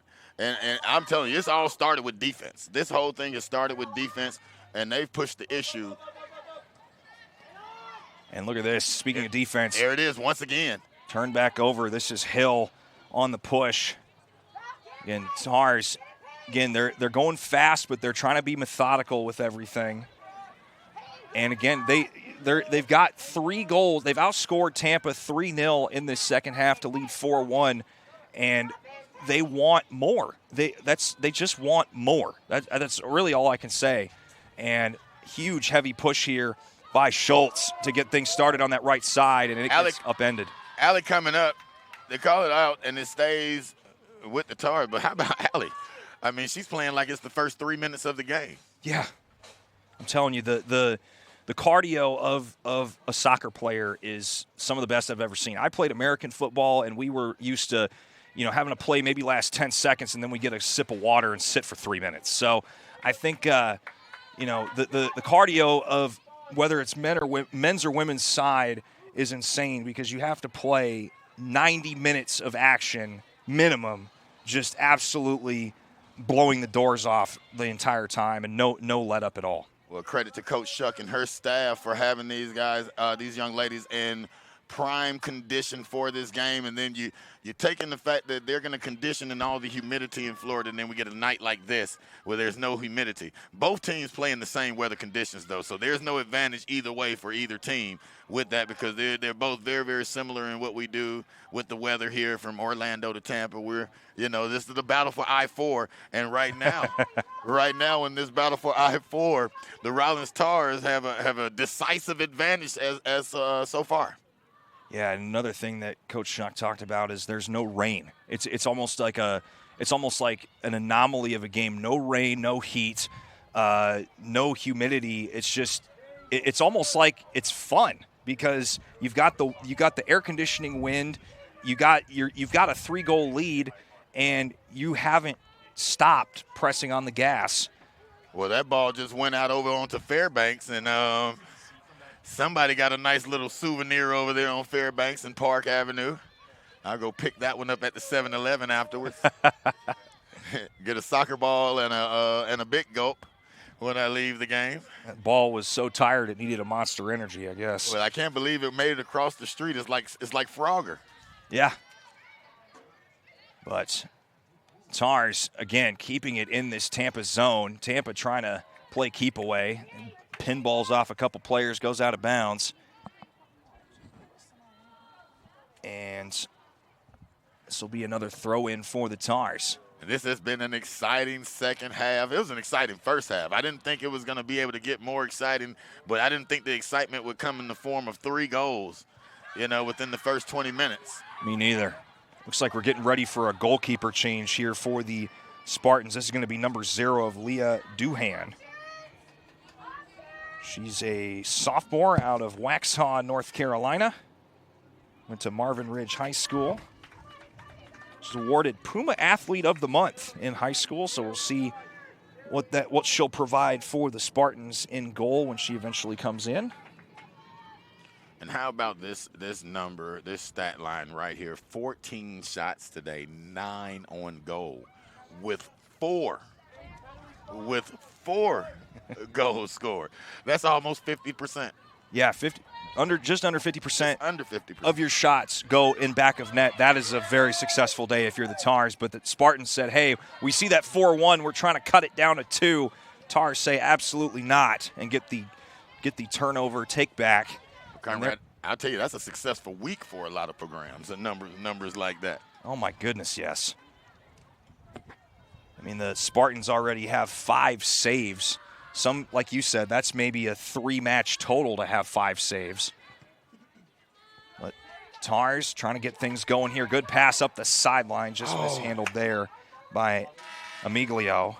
And this will be goalkeeper change for the Spartans. Taking the pitch is Leah Duhan in the, got to do quick math in my head here, in the 61st minute. That's good math.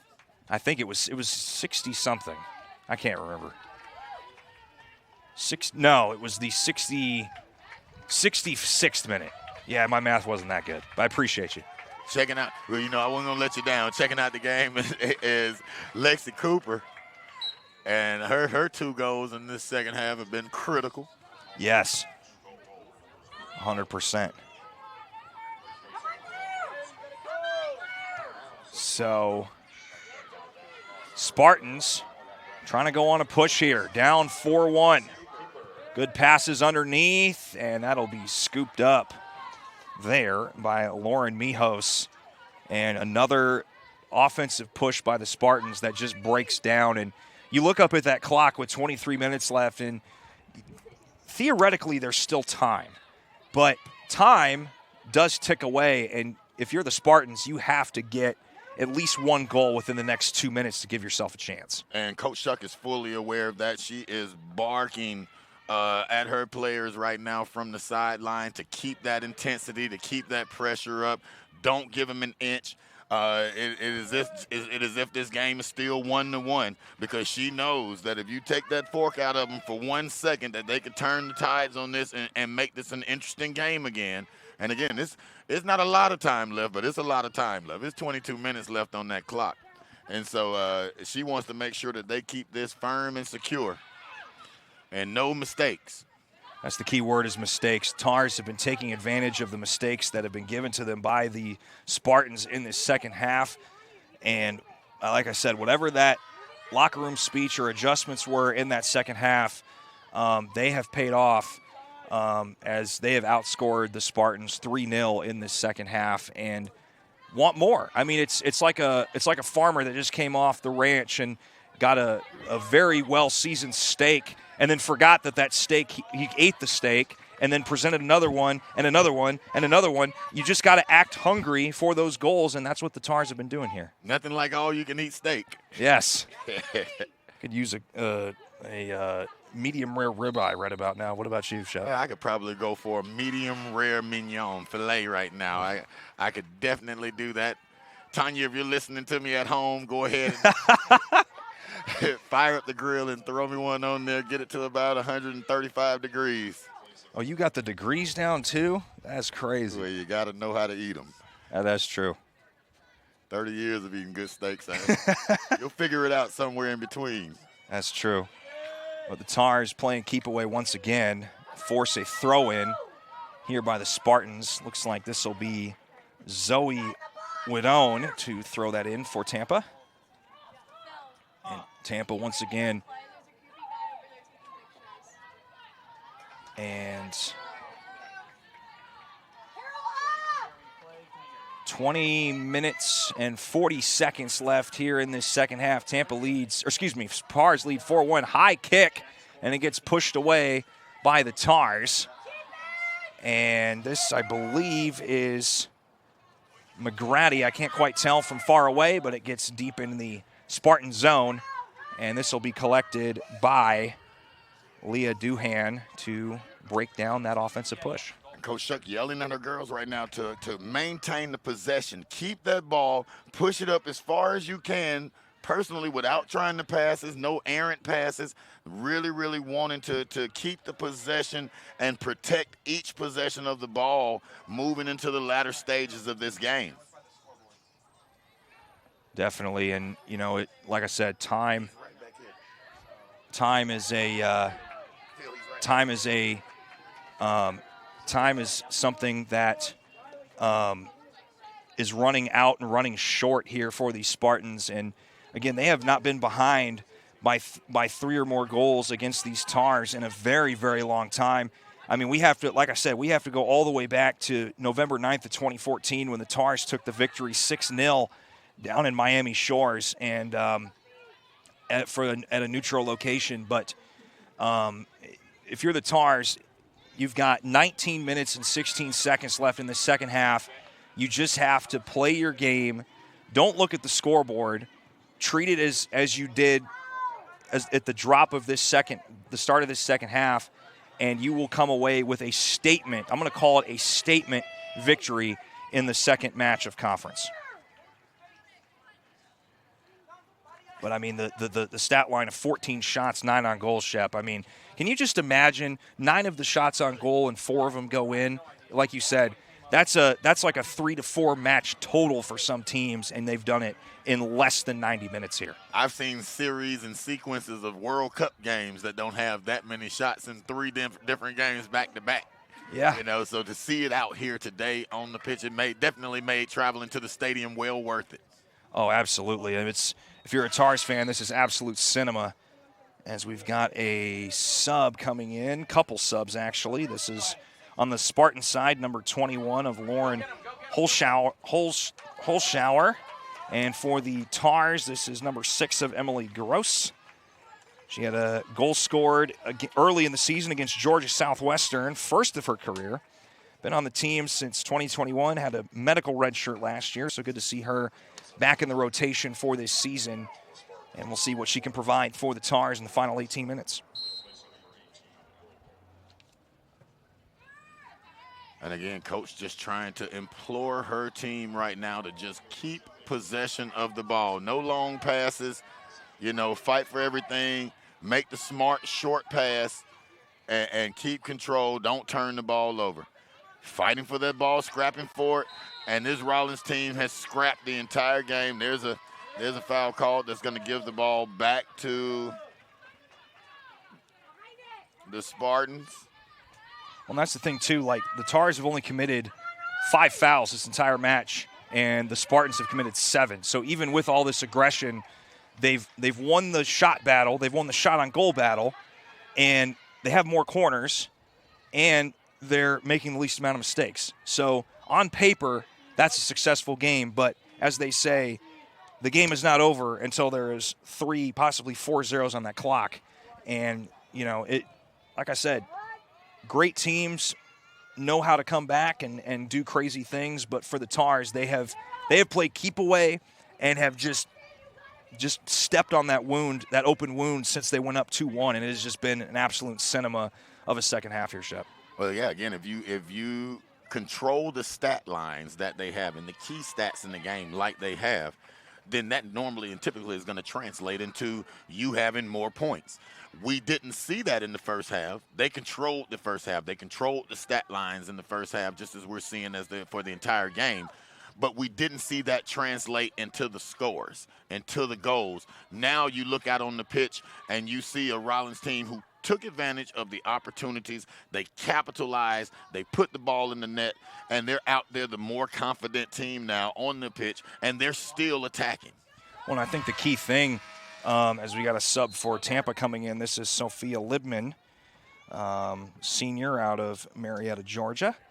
And but that's the thing. They did the hard work in the first half of just absolutely testing that defense and testing the goalkeeper. And with the amount of work that Aiden Smith did in that first half, it was only a matter of time before, a goal was going to eventually sneak through for the Tars to go ahead by 1. And I mean, it's just like we've been saying this whole half, they're playing as if they're tied or behind, but they're doing it in such a methodical way to where it's aggressive but not desperate. Right. I can't explain it. It's just aggressive but not desperate. It's just a well played game, team effort, a team effort. What we saw was Caleb Park, who they were going to tie in on, who they were going to lock in on. Oh, great tackle! Oh, and he calls that he calls that tackle a foul. Looked like she missed her completely. That's a delayed whistle too. But if you're the Tars, it's how you respond to it. So this will be a free kick for the Spartans. And we've got multiple players getting ready to come back in. And just as I was saying before that foul, what you've seen is a team effort. You saw a University of Tampa team that was aware of how much Caleb Park can hurt you. Yeah. What they didn't expect was that this total team effort was going to really bend them in all kinds of different directions with your Bria Drayton, with your Lexi Cooper, with the strong defense of Blair Presley, with Emma Griner just knocking and stealing everything. A total collective effort. And then when you talk about Harmony Thomas and you talk about Amanda Caines on that back line and just being a fortress for anything, I mean, just look at what Mijos has had to do at goal today. How many shots has she had to defend on goal? 2? Yeah.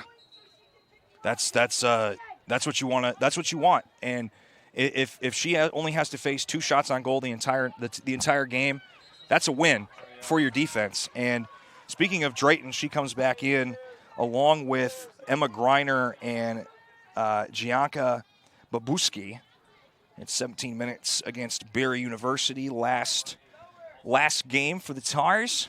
But, I mean, it's just, like I said, it's been absolute cinema for this Tars team to, after not beating this team in 3 years and not beating them at home in 5 years, still got 13 minutes left. But if they can continue to play the way they've been playing and just continue to set the tone, I mean, it's just, I'm telling you, I've never seen a team set the tone as hard as they have coming out of half as these Tars have done tonight. And the craziest thing about that is they did it in the first half. Again, they just didn't put it in the net as many times in the first half as they did in the second half.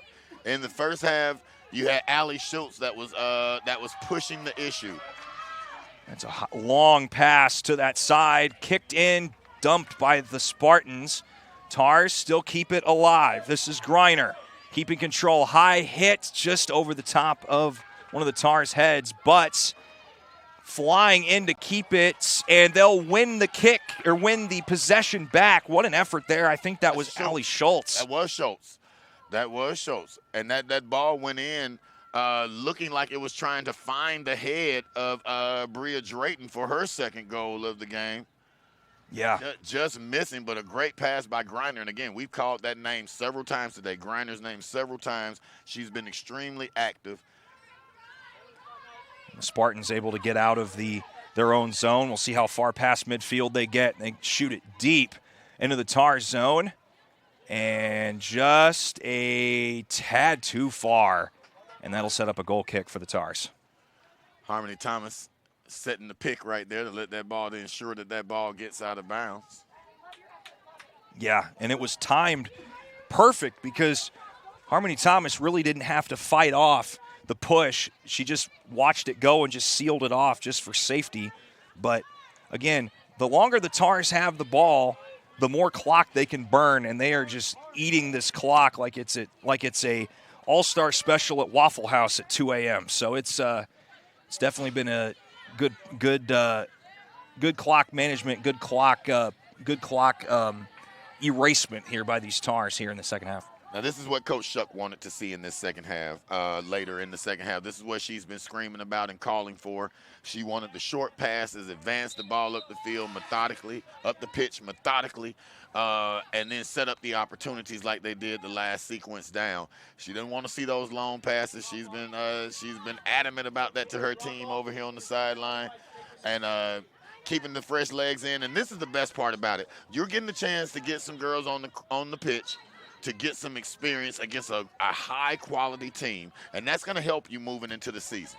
Well, and that's the thing too, Shep. I mean, they talked about team gel when we talked to her in the pregame, and having not had the same starting lineup, as that was just missed there, but not having the same starting lineup for back-to-back matches this entire season, you would never guess that watching this, and it's almost like that next man up, next woman up mentality, or of, okay, I played right back this game, I'm going to play center back, or I played right winger, now I'm going to play left winger. As they got another push, Drayton, that was a missile shot right at Dohan, and she collected it with ease to keep it within 3. That's her third shot on goal today.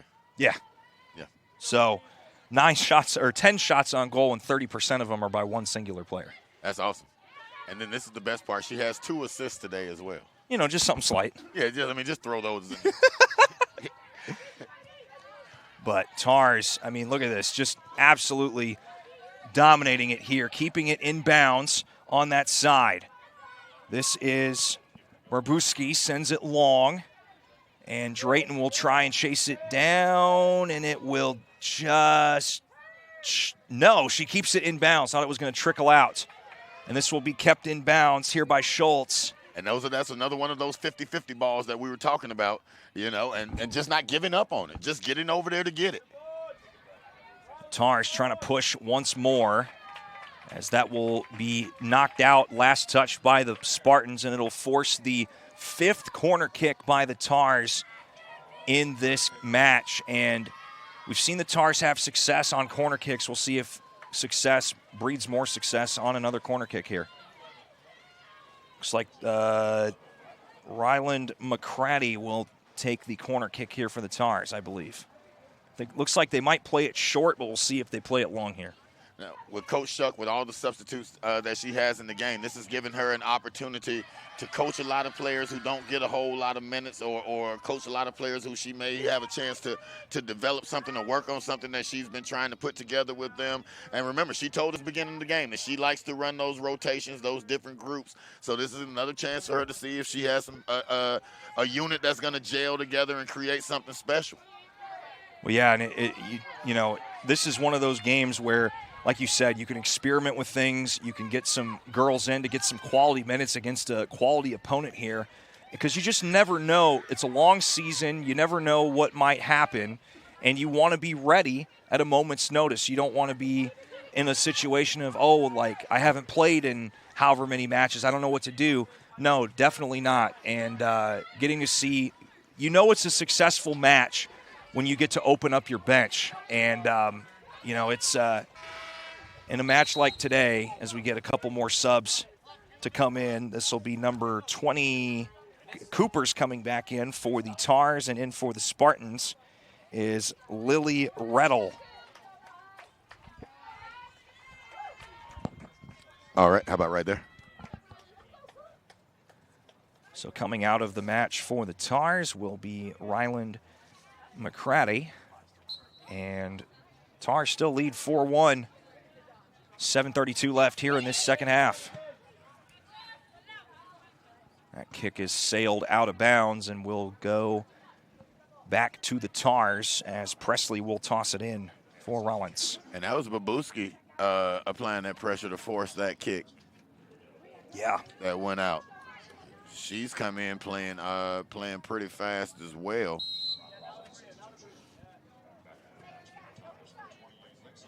Toss in there to Drayton. Another one of those 50-50 balls.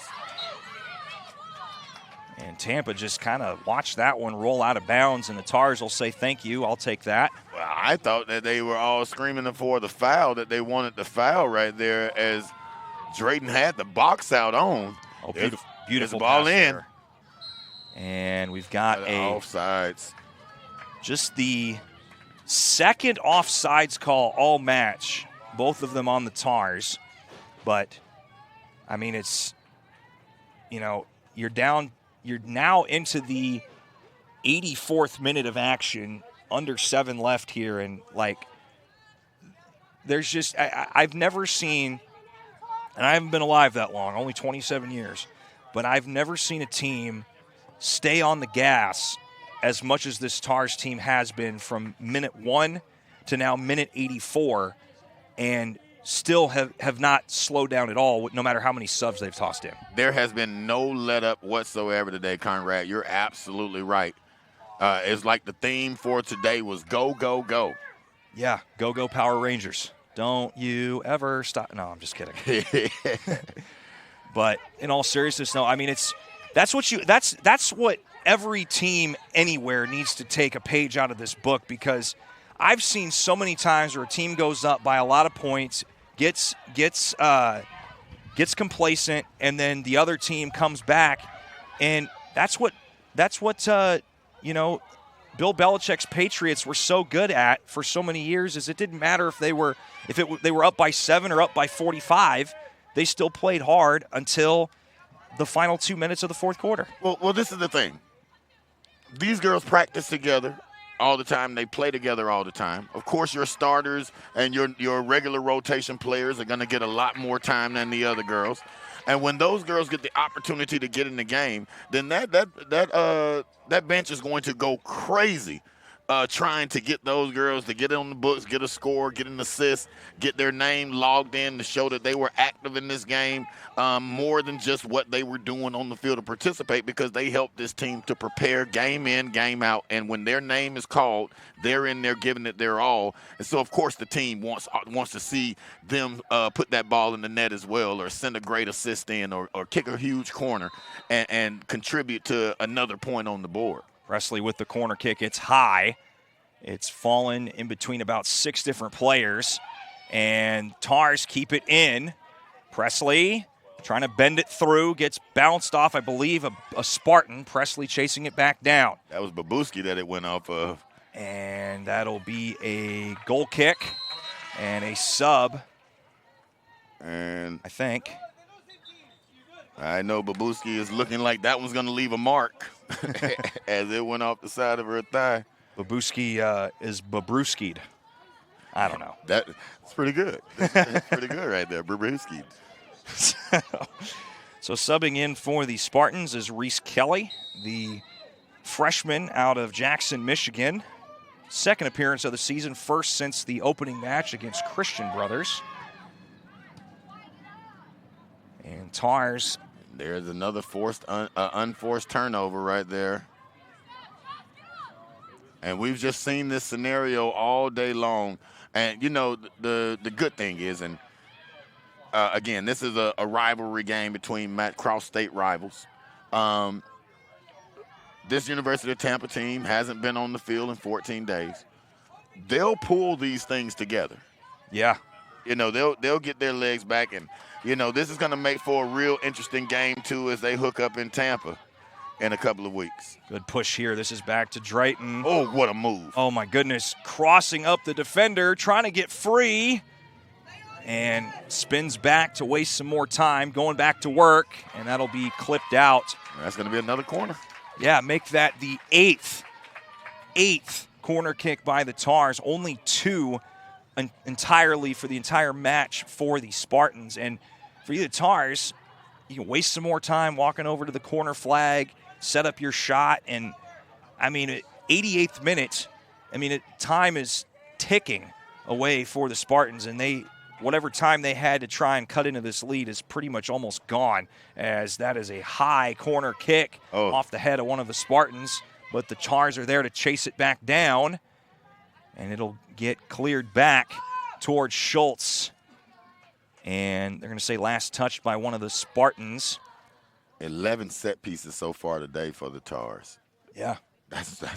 That's amazing.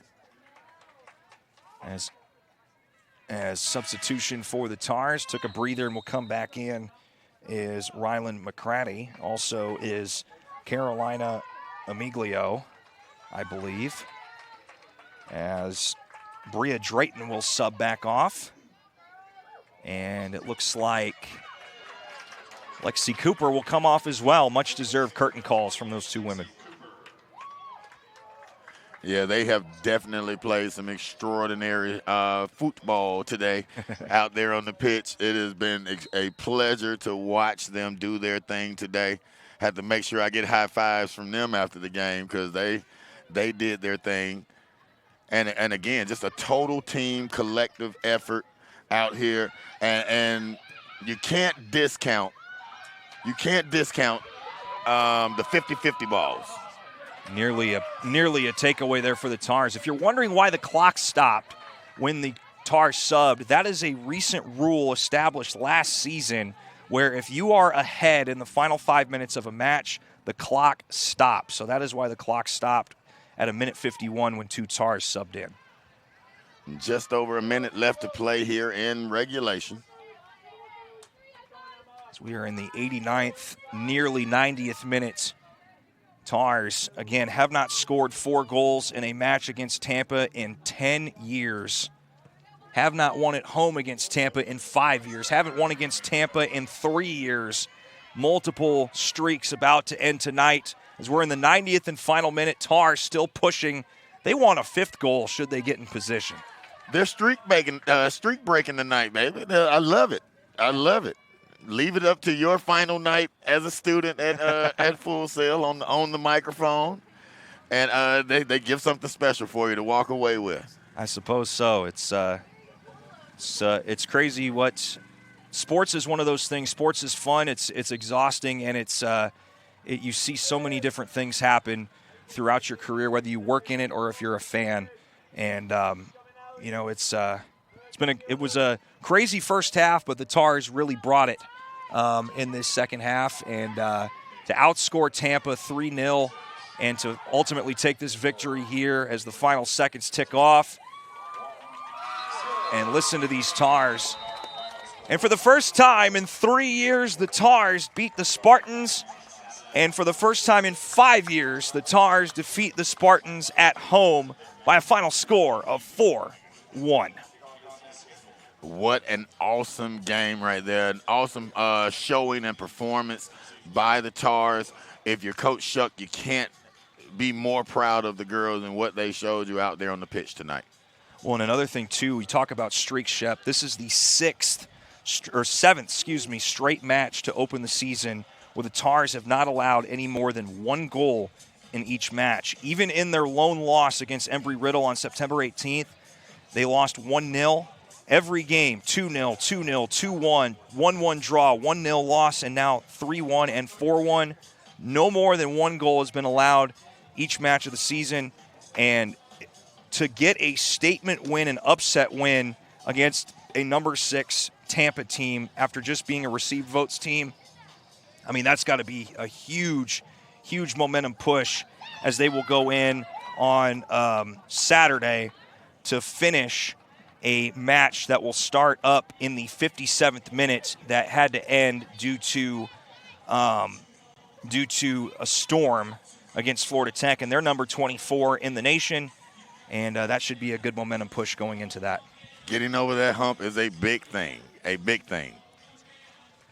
So that'll do it for us here on the Sunshine State Conference Digital Network. The Rollins College Tars defeat the University of Tampa Spartans 4-1. They will improve to 5-1-1 on the season, 2-0 in the Sunshine State. The Spartans will fall to 4-1-1, 0-1 in the Sunshine State Conference. The Spartans will be back at home against Lynn on Saturday at 7, and the Tars will be on the road down in Melbourne to finish a match that will resume in the 57th minute. They lead that match 1-0, and they will start at 7 p.m. on Saturday. For Mike Shepard, I'm Conrad Volch. Thank you for tuning into the Sunshine State Conference Digital Network, and we'll see you guys next time on the next live event.